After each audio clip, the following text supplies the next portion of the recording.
Que luz é essa? Começa agora, pela Rádio Toques de Aruanda, programa Mãe Divina, com o sacerdote Marcel Oliveira e a sacerdotisa Gisele Ranieri. Oferecimento: Templo de Umbanda Mãe Divina.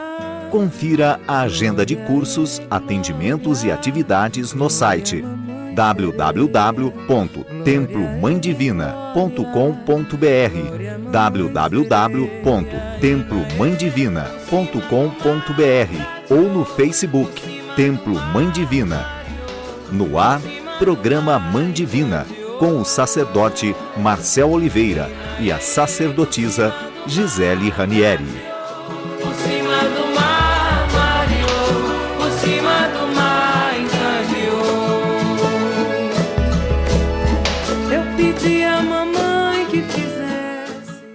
Olá, meus irmãos, minhas irmãs, está no ar o programa Mãe Divina pela Rádio Toques de Aruanda. Meu nome é Marcelo Oliveira, sacerdote de Umbanda do Templo de Umbanda Mãe Divina. Estou aqui com o Nicolas Peripoli, que é sacerdote de Umbanda também, e pai pequeno do Templo de Umbanda Mãe Divina. Boa noite, Nicolas. Boa noite, pai Marcelo, boa noite a todos os irmãos da rádio. E hoje o programa é bem legal e dinâmico, porque é de perguntas e respostas, né, Nicolas? É isso mesmo, nós temos um número muito grande de perguntas de muitos irmãos de vários estados, do Brasil todo, até de fora do Brasil. Isso é por causa de um programa que a gente tem, né?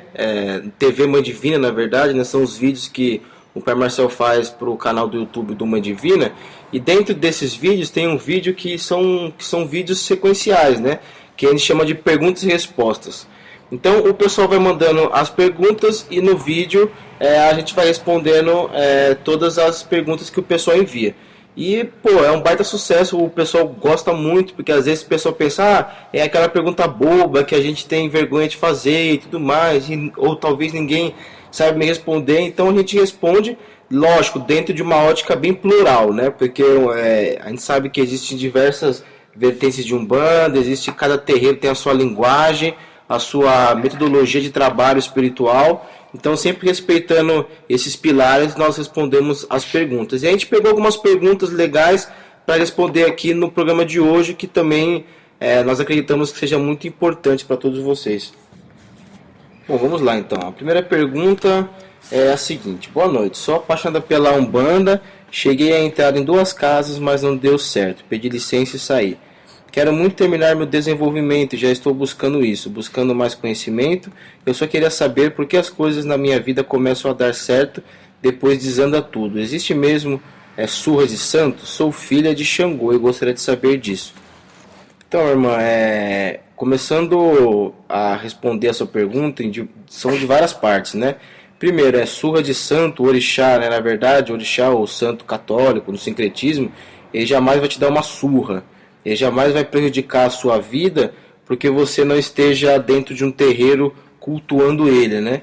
Porque se uma divindade te obriga a cultuá-la para você, para a sua vida andar, então devemos olhar atentamente que divindade é essa, né? Ou que orixá é esse, ou que santo é esse. Então esse é o primeiro ponto da resposta, né? E de forma alguma a sua vida anda para trás porque você não desenvolve a sua mediunidade, porque a gente entende que o desenvolver a mediunidade é um acréscimo na sua vida espiritual, e ela consequentemente ajuda muito a sua vida material, com certeza, porque você muda padrões de pensamento, padrões comportamentais, então isso consequentemente afeta a sua vida numa parte positiva. Mas não quer dizer que você parar o desenvolvimento ou não estar dentro de um terreiro de Umbanda, sua vida vai ir por água abaixo. A sua vida só vai por água abaixo se você quiser, é uma escolha sua. A sua fé não destrói a sua vida. O que destrói a sua vida são os seus comportamentos, são as suas decisões, são tudo aquilo que você planeja ou não planeja.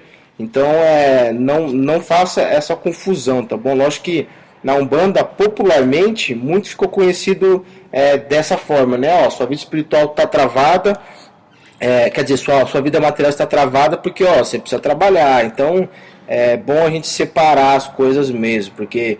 E o ateu, né? O que seria do ateu? A gente percebe em muitos países, os países mais desenvolvidos do mundo, o maior número de pessoas são que não acreditam em Deus, que não têm religião. Então, será que essas pessoas teriam os caminhos fechados porque não têm contato com a espiritualidade? Então, há de se pensar em tudo isso, né? Com certeza. Eu acho que o Nicolas já respondeu essa pergunta. Tá, pôr a mão na consciência mesmo, que nem tudo é espiritualidade nessa vida material também, a gente tem que fazer por onde e vamos em frente. A segunda pergunta é: olá, tenho uma amiga que faleceu há alguns anos e ela era do candomblé. Na casa dela ficou algumas guias, quadros de santos, imagens. E me falaram que eu tenho que deixar tudo no cruzeiro no cemitério. Isso é verdade? Obrigado. Para começar, minha irmã, se ela é do candomblé, eu acho que temos que respeitar, tenho certeza que nós temos que respeitar a religião da sua irmã que faleceu. Então, eu recomendo buscar alguém do candomblé para que faça o que deve ser feito com o que pertenceu à sua amiga, né? Então, mais indicado, eu acho que esse é o caminho, né, Nicolas? É verdade, são religiões diferentes e cada uma tem procedimentos ritualísticos, né, para esse tipo de situação, né? Então a gente entende que realmente, se ela é do candomblé, se ela viveu essa vida dentro dessa verdade, o final dela também tem que ser dentro dessa verdade. Não poderia entrar um procedimento de umbanda aí nesse meio. Mas aí já fica uma outra pergunta, né? E se um umbandista vier a falecer, o que a família pode fazer com os pertences dele espiritual? Então, buscar alguém também. Também, né? Do Do terreiro, umbanda, né? Pelo menos respeitar. Sim. Né? O credo do familiar, na minha opinião, né? Então, assim, mas a minha opinião também, nessas horas, pouco conta, né? Porque normalmente um umbandista ele é cercado de outras religiões, né? É verdade. Mas eu acredito que cada um deve seguir assim a sua intuição na hora do desencarne da família, mas eu recomendo que busque assim alguém do candomblé para que desfaça aí das coisas dos pertences, tá certo? Fechou. A próxima pergunta é: primeiramente, saúdo a todos pelo excelente trabalho e desejo que seja cada vez mais próspero e rico na luz de Aruanda. Eu tenho uma dúvida em relação ao carrego espiritual de um médium bandista. As entidades que se manifestam e mesmo as que não se manifestam são designadas pela espiritualidade quando o médium inicia a sua jornada na espiritualidade ou já o acompanham desde antes? Como funciona essa relação do ordenamento, entre aspas, dos guias e protetores para acompanhamento do médium? Desde já agradeço. Com certeza já é familiar, né? Os espíritos já acompanham, os guias já acompanham, sim, de alguma forma, nós. Né? Nós acompanhamos também os guias. São tudo parte de famílias espirituais. E também, às vezes, karmicamente falando, somos ligados a alguns espíritos durante outras situações de vida, outros contextos de vidas passadas. E aí, por afinidade de karma mesmo, passamos a trabalharmos juntos de alguma forma. Então existe sim uma ligação sim, energética, de karma, entre nós e os guias, né, Nicolas? Muito, muito interessante isso, né? E o Pai Marcelo às vezes usa um termo aqui no terreiro que eu acho muito, muito bacana, que são alguns guias que nós podemos chamar de aliados, né?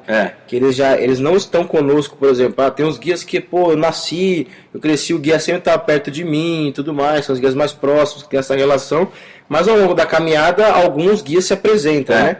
E alguns guias, o Pai Marcelo fala muito aqui, e eu também acredito nisso, que são guias realmente que estão com nós a partir daquele momento apenas e não antes, né? Que são guias que agregam. Então pode acontecer isso também, né? Tem vários guias e tal, realmente são esses que estão chegando, são, né? Os aliados, São os aliados, isso é muito importante também a gente deixar.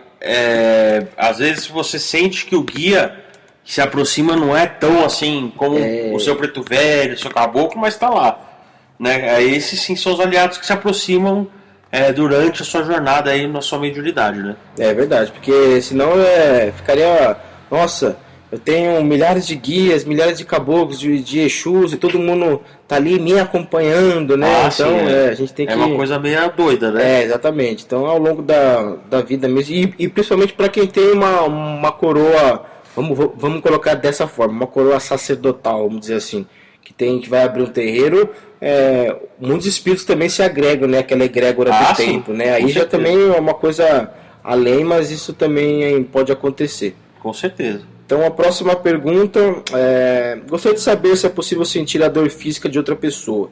Exemplo, a pessoa está com dor de cabeça, só se aproxima e fica com dor de cabeça também. Eu gostaria de saber também sobre Oxum Menina. Muito obrigado. Então, essa questão de dor física, de a pessoa transmitir a dor física para você, se a gente for levar para o âmbito espiritual, você está abrindo o seu campo emocionalmente, né? Então você, em vez de, vamos dizer assim, querer ajudar a pessoa, você sente dó dela, você sente pena dela, então você, de alguma forma, você puxa isso para o seu campo mesmo, né? Lógico que existe também hoje em dia no meio espiritual, muito lado psicológico, né? Então tem gente às vezes que não tem nada espiritual e aí dentro da sua cabeça cria um imaginário e começa a sentir a dor mesmo. E nossa, eu puxei aquele carrego.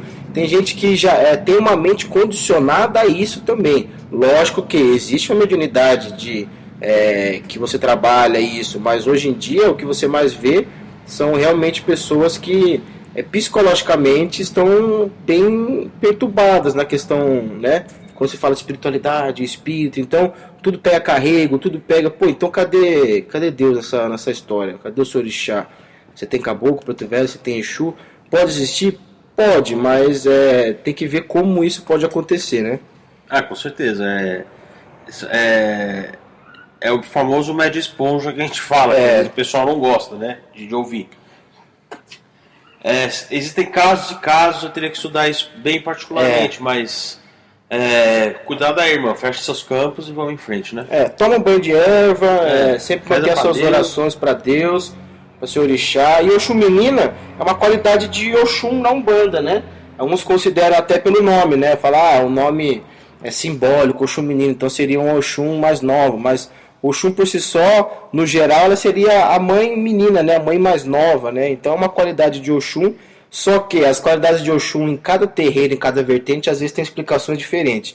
Então se a gente falar uma explicação aqui dentro de uma vertente, dentro do que a gente entende, pode entrar em choque com que talvez o seu pai de santo ou sua mãe de santo entenda que é Oxum Menina. É verdade. Mas para ficar bem claro, ela é uma qualidade de Oxum, é uma falangeira da mamãe Oxum, é uma encantada brasileira que trabalha, né? Nessa forma de Oxum, tá bom? Então a próxima pergunta, vamos lá. Olá irmãos, parabéns pelo trabalho. Sou um bandista e como muitos irmãos tenho muitas dúvidas. Vai aí uma de minhas dúvidas. Aqui no Rio Grande do Sul, o culto africanista aos orixás, chamado de nação, e na nação, para sabermos nossos orixás de cabeça, é preciso jogar búzios. Como sabemos os nossos orixás de cabeças na Umbanda? E os orixás da nossa cabeça podem ser os mesmos na Umbanda e na nação? Muito obrigado. Então, é interessante falar, né, que nação ou qualquer culto africano não é Umbanda, né? Umbanda, ela tem a sua formatação de culto, que nasce lá com o Zélio, é uma religião brasileira.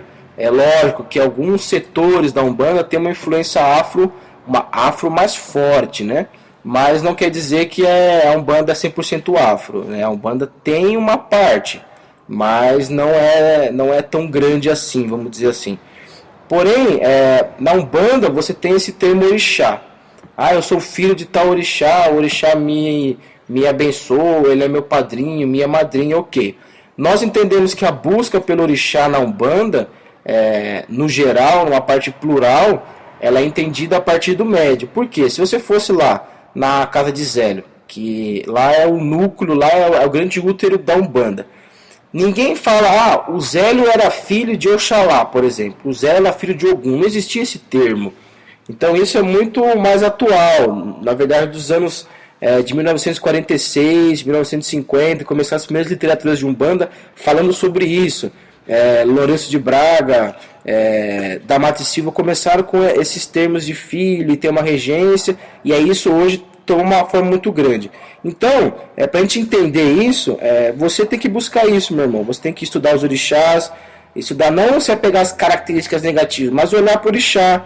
Quando você incorporar ele, se o seu terreiro tem incorporação de orixá, você sentir, você vê qual orixá te agrada, te completa, que você sente uma profunda admiração, um respeito, que te traga uma paz. Lógico que em alguns setores da Umbanda se tem jogo de búzios, mas não é uma, vamos dizer assim, um fundamento mãe da religião. O fundamento mãe da religião não tem jogo de búzios. A interpretação de leitura vai de terreiro para terreiro. Tem vertentes, por exemplo, na Umbanda Sagrada, que existe a leitura da estrela da vida do orixá, que cada orixá tem a sua estrela da vida. Na Umbanda Esotérica, é de acordo com a data de nascimento, que é de acordo com o seu signo, que vão te dar o seu orixá, que já vão te dar o seu Exu, e assim vai, de Umbanda para Umbanda, tá? Então, o que eu te aconselho, olha para dentro, você é filho de Deus em primeiro lugar. E isso tem que ser mais importante do que ser filho de orixá. Então, olha para dentro, tenta sentir a energia, porque você tem uma composição energética que é similar à composição energética do orixá. Então, você tem essa relação. Busca isso que você vai encontrar, eu tenho certeza. E a gente sempre fica buscando alguém falar pra gente. Nós devemos falar para nós mesmos quem são os nossos orixás. Né? Sensacional. E aí sobre o orixá pode ser o mesmo na Umbanda, olha, e na nação, não, porque às vezes você vai em terreiro de Umbanda e outro terreiro muda, e você vai em outro terreiro muda. Então, isso é algo para a gente discutir ainda muito mais, essa questão de hereditariedade dos orixás, de filiação, é algo para ser reestudado na Umbanda, né? Ah, isso com certeza. Porque ainda tem muita coisa a ser explicada. Então a próxima pergunta alguns centros trabalham com médios de caboclos de Xangô, outros com caboclos de Ogum, caboclos de Oxóssi, marinheiros, boiadeiros, baianos, pretos velhos, isso todos os médios. É necessário trabalhar com tudo isso de entidades? E se a pessoa sair desse centro e for para um centro, por exemplo, que trabalha só com caboclo de Oxóssi, os outros vão ficar chateados? De forma alguma, irmão. Os guias, eles não ficam chateados, mas isso é uma pergunta importante. Porque tem um monte de gente que acha que até o orixá fica chateado, né? É verdade. E a Umbanda começou com o conceito de pai de cabeça muito forte. E os médios antigamente trabalhavam com um guia, no máximo 2 guias, a sua vida inteira. Porque quando era pai mesmo, né, Nicolas? Ou mãe, né? Então não tinha esse negócio de 300 guias por médio, né? Então, de forma alguma, você tem que entender a tua coroa. E dentro da tua coroa, tem o pai ou uma mãe aí da tua coroa, tem alguns guias que te assessoram e eles te acompanham, seja onde for, né? Que você vá. Mas ficar chateado de forma alguma. Se você mudar de casa e mudar um pouco o trabalho lá, fica tranquilo, meu irmão. Eles vão estar com você incorporando eles ou não. E é interessante falar que, por exemplo, você colocou aqui na pergunta caboclo de Xangô, de Ogum, de Oxóssi. Eu acho que cada caboclo às vezes trabalha numa irradiação de algum orixá, nessa energia. Mas todos os caboclos são de Oxóssi, né? Mas também tem uma filiação também a mais, vamos dizer assim, né? Que trabalha.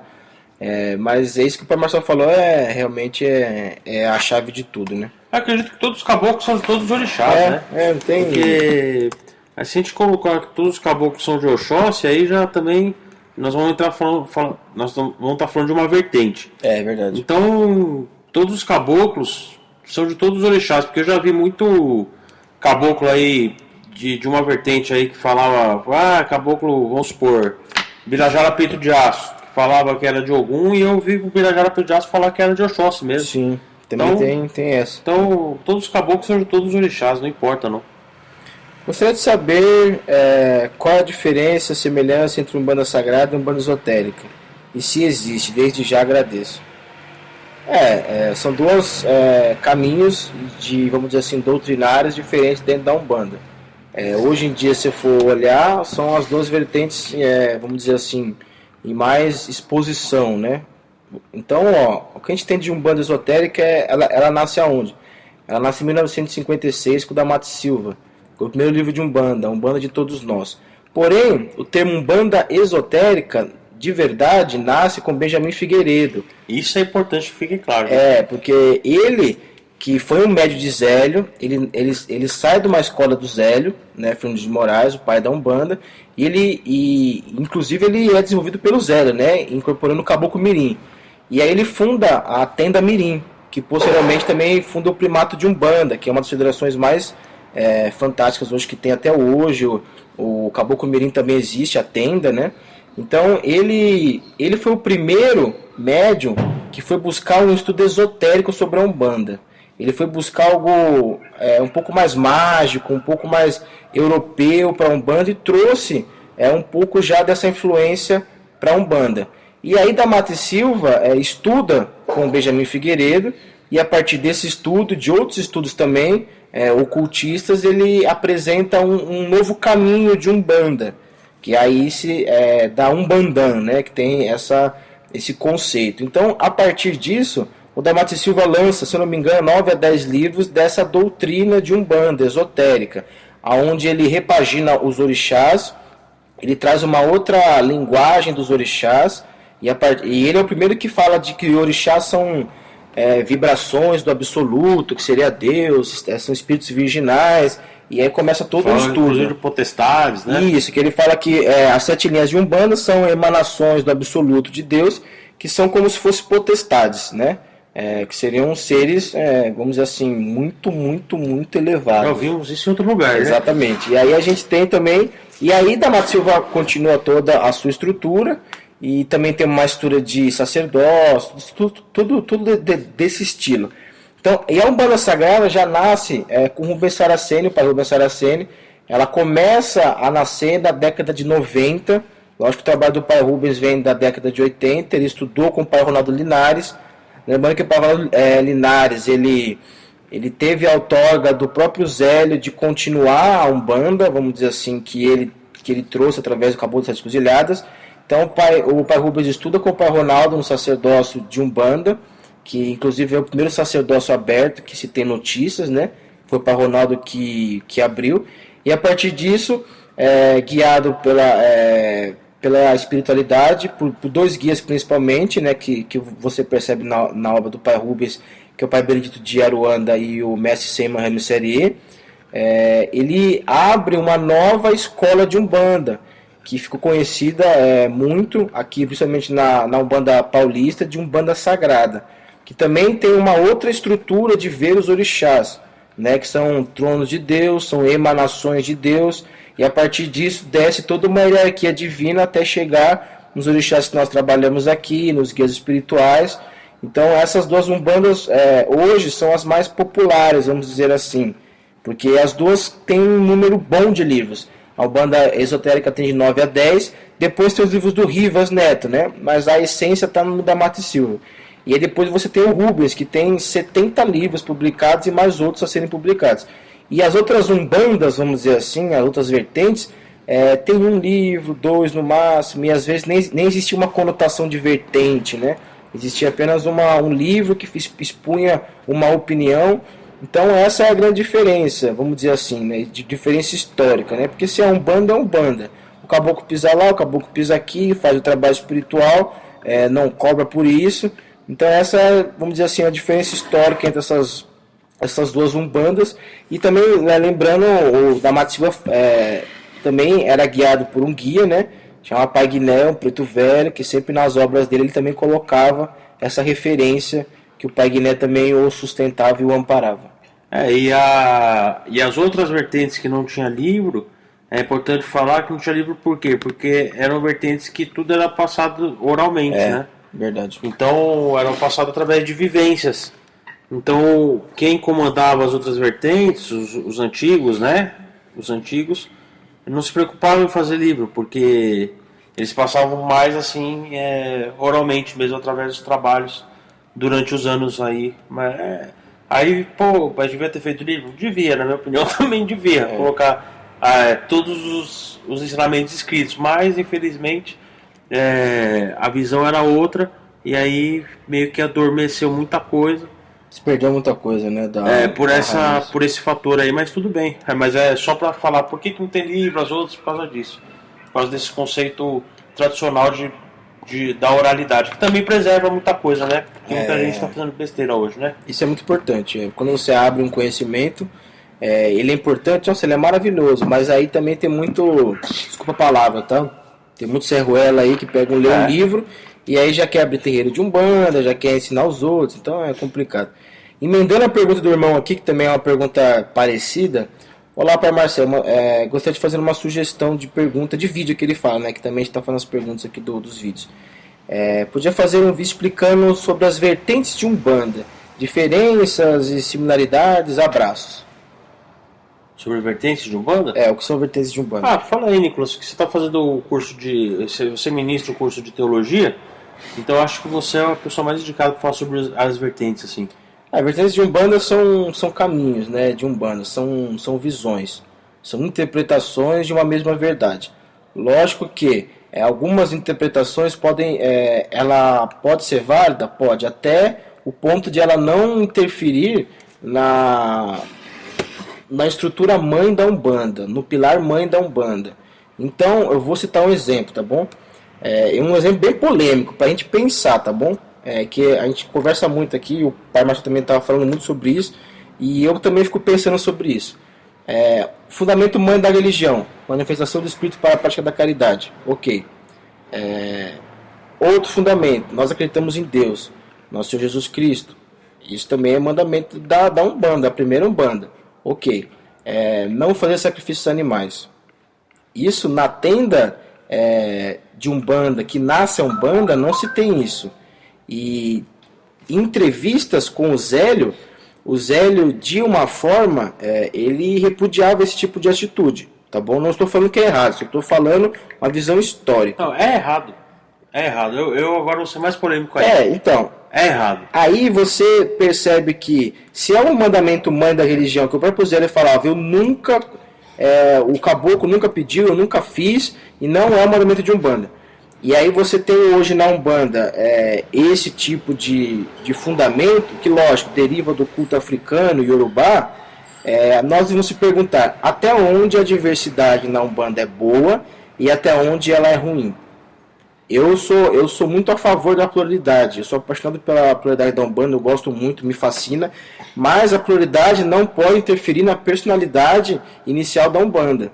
Não pode mesmo, de forma alguma. Por exemplo, na tenda de Umbanda falava, nós cultuamos orixás, as 7 linhas de Umbanda. Perfeito, existem várias interpretações das 7 linhas de Umbanda, eu acho fantástico isso. É muito bom para a nossa religião isso, visto de várias formas diferentes. Na tenda de Umbanda não era um fundamento mais do que aqueles 6 orixás. Hoje na Umbanda existe mais de 6 orixás. Então, maravilha, isso não agride a Umbanda. Mas quando você parte de um fundamento que é mãe da religião e você meio que distorce ele, fala, não é fundamento da Umbanda fazer sacrifício animal. Mas tem algumas Umbandas que fazem, então não é Umbanda. Não é Umbanda. Talvez um culto africano e Yorubá ou um candomblé que tem uma influência de Umbanda, é diferente, não é Umbanda. Então tem 90% do culto lá é candomblé, e aí às vezes vem o caboclo, o boiadeiro, e aí fala, não, lá é Umbanda, não, lá é candomblé que tem uma influência de caboclo, de preto velho, de boiadeiro, não é Umbanda. Porque a Umbanda, para ser Umbanda, pode ter diversidade, mas não pode ferir ou burlar os fundamentos mães da religião. Isso é importante. Quer entender o fundamento mãe da religião? Leia o primeiro livro de Umbanda, Espiritismo, Magia e as 7 linhas de Umbanda.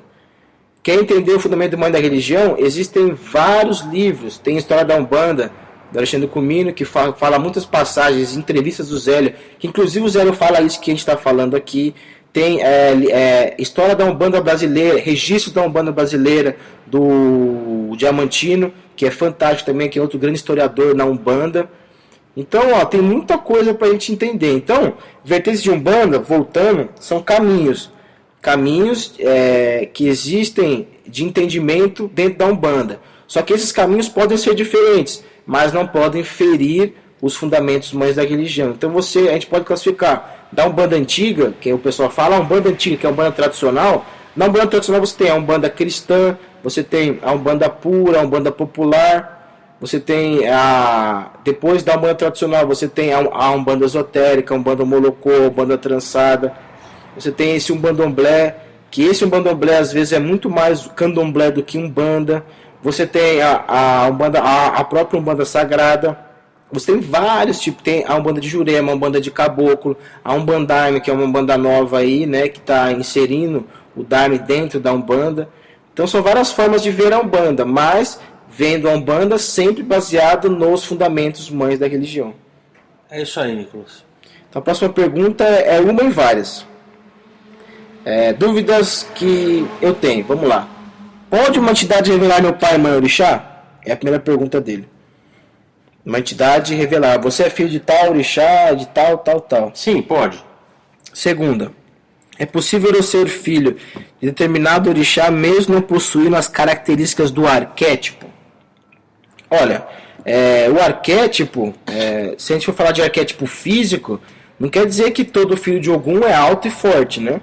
Ah, não, todo filho de Ogum ele tem que ser alto e forte. Toda filha de Iemanjá tem que ter seios grandes, ou toda filha de Nanã tem que ter um formato de pera, todo filho de Xangô tem que ser gordinho, todo filho de Oxalá tem que ter a cara intelectual. Lógico que algumas vezes existe uma correspondência do corpo mesmo com essa composição energética que nós podemos falar que é filho do orixá.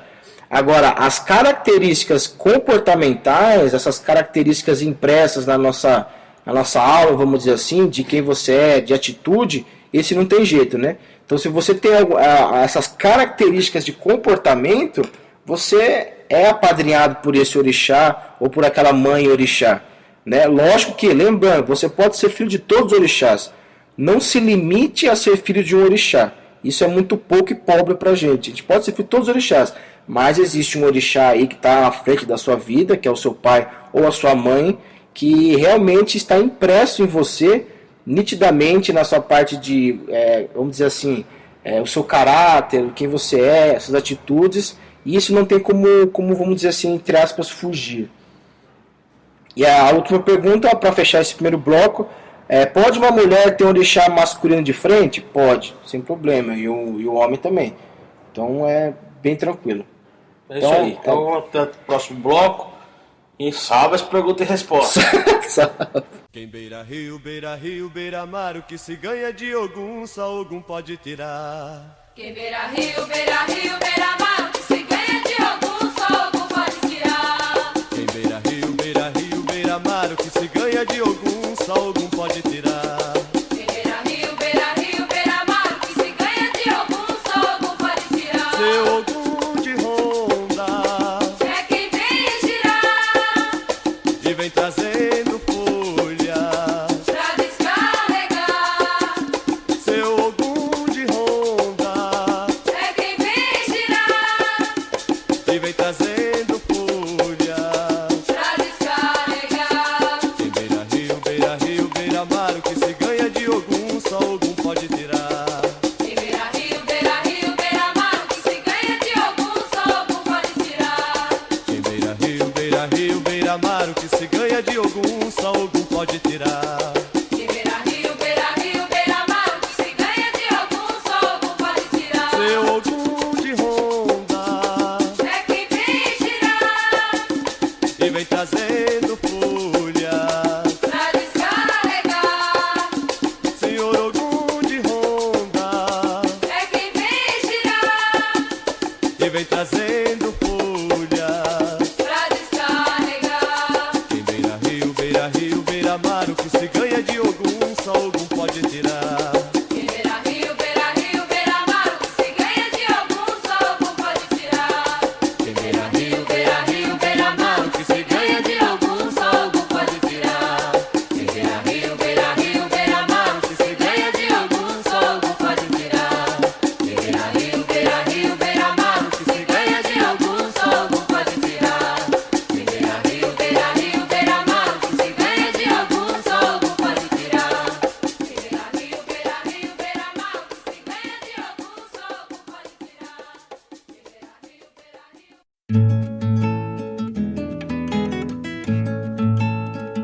Que luz é essa? Está no ar, pela Rádio Toques de Aruanda, programa Mãe Divina, com o sacerdote Marcel Oliveira e a sacerdotisa Gisele Ranieri. Oferecimento: Templo de Umbanda Mãe Divina. Confira a agenda de cursos, atendimentos e atividades no site www.templomãedivina.com.br www.templomãedivina.com.br ou no Facebook Templo Mãe Divina. Voltamos em instantes. Por cima do mar.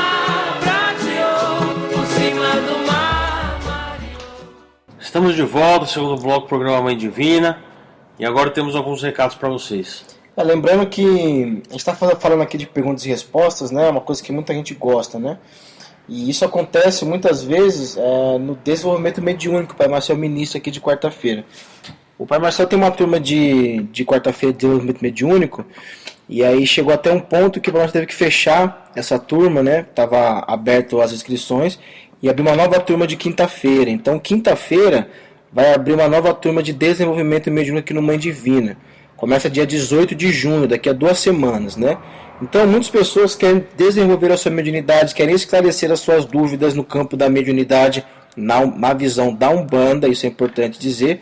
Então, recomendamos esse curso, que é uma educação, um desenvolvimento da sua mediunidade, porque a sua mediunidade também deve ser educada. A nossa mente deve ser educada, né? Então, existe uma educação e um desenvolvimento mediúnico. O Pai Marcel vai ministrar nessa nova turma, dia 18 de junho. Para mais informações, você vai acessar lá, templomãedivina.com.br, templomãedivina.com.br. Vai entrar na página cursos e vai ter lá. Você vai entrar nessa página, quem tiver interesse, e se inscrever no final dela, tá bom? É nome, e-mail e telefone, que uma semana antes a gente entre em contato com todo mundo que está interessado. Quem está interessado, corre lá, porque a gente já vai fechar a turma, porque se atingir um número já de inscrições que está perto de atingir, a gente já fecha a turma antes mesmo de começar o primeiro dia. Então, se você tem interesse também em trabalhar no Mãe Divina, em conhecer o Mãe Divina, a única via de acesso é o desenvolvimento mediúnico. Então, fica a dica aí. E lembrando que o DM aqui do Mãe Divina não é um DM, vamos dizer assim, de fábrica, né? Aqui é uma vivência profunda mesmo.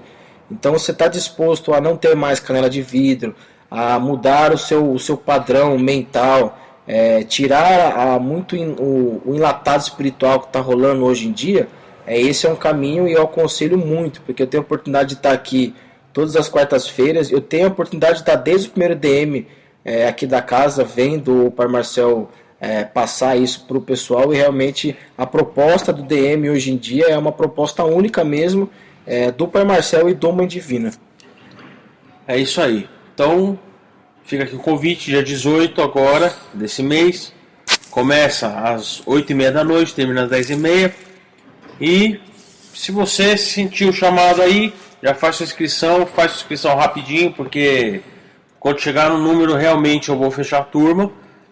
Aproveita essa chance, não perde, porque é a última turma do ano. Então, se eu fechar a turma, não vai ter outra turma para esse ano aberto. Então aproveita, dia 18 agora, começa desenvolvimento mediúnico e vem conhecer a proposta da casa, que eu tenho certeza que você vai gostar bastante, tá certo? E tem também agora um workshop da Bruxa de Évora, né? Dia 28 de junho, domingo, vai ter um workshop aqui no Mãe Divina, Bruxa de Évora, o Catimbó das Mestras. Para quem gosta do catimbó, né, a Jurema Sagrada do Nordeste do país, da onde vieram muitos guias hoje que são famosos da Umbanda, né? Esse curso vai abordar o lado feminino do catimbó, as mestras de Jurema. Uma que o Pai Marcel sempre fala aqui é a Maria Padilha, né? Maria Padilha hoje ela é um grande expoente de pombagira na Umbanda. Hoje é uma das pombagiras mais famosas, vamos dizer assim. Sua falange hoje na Umbanda é gigantesca. E da onde ela vem? Ela, antes de vir para a Umbanda, uma das origens dela, sem ser a carnal, porque ela existiu na Europa, espiritualmente ela começa no catimbó, no nosso querido Brasil. Então isso é só uma das infinitas coisas que o Edmundo Pelizari vai passar aqui para casa, que ele é um grande mestre, é tombado na Jurema e tem informações seguras, não é aquelas pessoas que lê um livro, fez um cursinho e se intitula mestre Jurema, né, ou catimbozeiro e enfim, ou juremado, né, que eles falam. Então vem quem tem esse chamado de interessar, entra lá também no site templomãedivina.com.br, tem lá Bruxa de Évora, o Catimbó das Mestras. No final da página se inscreve, garanta sua vaga e dia 28 estaremos aí. Show de bola. E segunda-feira tem giro no Mãe Divina de Baiano, povo da Bahia. Então, para quem já está perguntando, a pessoa pergunta, né, na fanpage, que dia que vai ter, que linha que vai ser? Então vai ser segunda-feira agora Baiano, e no sábado, não amanhã, tá? No outro sábado, que é cada 15 dias, dia 13, gira de Preto Velho, tá bom? Então, segunda-feira agora baiano e sábado que vem Preto Velho, tá certo? Recado dado, né, no Mãe Divina, dos cursos que vão ter. Qualquer informação que você precisar de curso, entra lá, templomãedivina.com.br ou curte a nossa fanpage. Na nossa fanpage no Facebook a gente posta tudo, absolutamente tudo que acontece no templo em questão de cursos, né, de eventos que vão ter, textos, vídeos. Temos também o canal no YouTube, TV Mãe Divina. Tem mais de 60 vídeos falando de Umbanda, visões de Umbanda, do templo, a visão, a filosofia que o templo segue, que lógico que também muito que se fala lá é uma visão plural, né, sobre a Umbanda, para não atacar e não atingir nenhuma vertente, porque a gente sempre zela por isso, por esse respeito, deve ser respeitado, todas as vertentes. Então, se você gosta também de ver vídeo, eu não gosto de ler texto, então vê lá um vídeo lá, é bem bacana, YouTube, / Templo Mãe Divina, você vai e youtube.com/ Templo Mãe Divina, curte, assina o nosso canal, curte os vídeos, compartilha, curte nossa fanpage, isso ajuda o trabalho de espalhar a Umbanda, né, para outros irmãos também. Então, quem puder compartilhar, curtir, que a gente sabe que tem muita gente que não pode, às vezes, compartilhar no seu Facebook, porque tem alguns problemas de família, de religião, sem problema, mas quem puder, põe o dedo lá para curtir, assina o nosso canal, comenta, faz suas perguntas, interage com a gente, que a gente sempre vai estar aí para, dentro do possível, dentro da nossa limitação, responder ao pessoal, né? É isso aí. Vamos voltar então para as perguntas e respostas. Pai Marcel, às vezes penso por que minhas entidades ainda não estou incorporando. Vibro com algumas entidades, às vezes estou cantando e parece que não sou eu. Porém, estou de olhos abertos e não incorporada. Tem pessoas que começam no terreiro depois de mim e já estão incorporando. Será que sou eu ou são as entidades? As entidades de forma alguma, né? A culpa não é da entidade, porque nós não incorporamos ou temos dificuldades na hora do transe mediúnico. Porém, cada pessoa, cada médium tem o seu tempo, o seu relógio espiritual. Então, isso não quer dizer que a pessoa chegou no terreiro hoje e ela começou a incorporar primeiro que você, que, por exemplo, está 9 meses e essa pessoa é mais evoluída. Não significa isso, porque a incorporação, vou tentar falar com algumas palavras diferentes, tá bom? Ela é um botãozinho, um dispositivo que você entende. Só que o grau da incorporação sua, isso que é o diferencial, porque às vezes a pessoa incorpora logo de primeira, incorpora lá, nossa, incorporei rápido, mas o transe mediúnico dela não está profundo. Então a gente entende como a incorporação, eles chamam de acoplamento áurico, né? Onde o seu, vamos dizer assim, o seu espírito vai um pouquinho para o lado do seu eixo magnético do seu corpo e o guia ele entra um pouquinho, então fica meio a meio, metade metade. Eles falam que é incorporação, né? O acoplamento áurico. Só que essa questão de o guia se aproximar e você se deslocar um pouco é um mecanismo que você tem ali no seu mental, quando você entende essa chave. Porém, o transe mediúnico ele vem antes da incorporação. Então é você sentir o guia se aproximar, você realmente estar passivo para que esse acoplamento áurico seja bem feitinho, né? Seja realmente meio a meio, vamos dizer assim, metade você, metade o guia, vamos dizer assim. O que acontece muitas vezes, não acontece nem esse acoplamento áurico, o guia dá uma costada e o médium já vamos dizer assim, incorpora esses trejeitos que são do guia, mas como o médium está condicionado, o baiano ele vem, ele dança, então ele sente a energia e ele já se envolve com essa energia. Muitas vezes, às vezes o guia vem, ele começa esse acoplamento áurico, e o médium já corta na metade isso. Então o guia fica ali mais ou menos. Então o ato de incorporar, ele tem toda a sua base dentro do transe mediúnico, que é realmente você se entregar, você sentir, você mergulhar nesse oceano. Então, se você acha que é culpa do seu guia, ou se você está confusa, não fique confusa, tá bom? Trabalhe o seu transe mediúnico, trabalhe o que você sinta. Porque não quer dizer que a pessoa incorpora e que a vida dela está 100%. Tem um monte de médico que incorpora todos os guias aí e a vida dele tá ruim. o seu consciente, o seu emocional. Então, incorporar, hoje virou um mérito na Umbanda, né? Incorporar. Mas não é bem assim, não. O importante é sentir a Umbanda e sentir os guias dentro de você. Então, essas foram as perguntas de hoje. Espero que vocês tenham gostado. É importante falar que a gente falou aqui do desenvolvimento mediúnico que vai ter no dia 18. Pai Marcelo, às vezes, em algumas ocasiões, senta com o pessoal em círculo e abre para perguntas diversas, né? Então o pessoal esclarece dúvidas, principalmente sobre isso, né?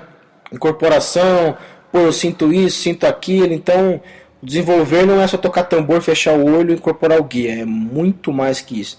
Se você quer conhecer essa dinâmica, essa proposta, essa filosofia de trabalho, para assistir a primeira aula, para conhecer, dia 18 de junho, se cadastra no site ou liga aqui para a gente, 3477-0252.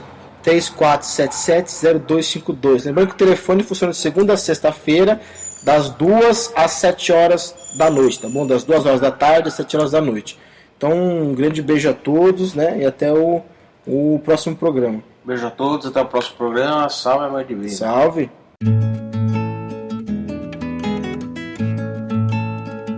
Que luz é essa? Você ouviu, pela Rádio Toques de Aruanda, programa Mãe Divina, com o sacerdote Marcel Oliveira e a sacerdotisa Gisele Ranieri.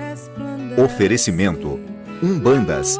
Conheça, curta e acompanhe a página mais completa de conteúdo umbandista do Facebook.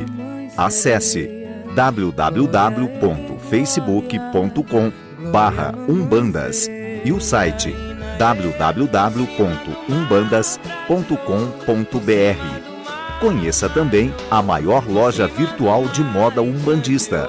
Acesse www.umbandistas.com.br.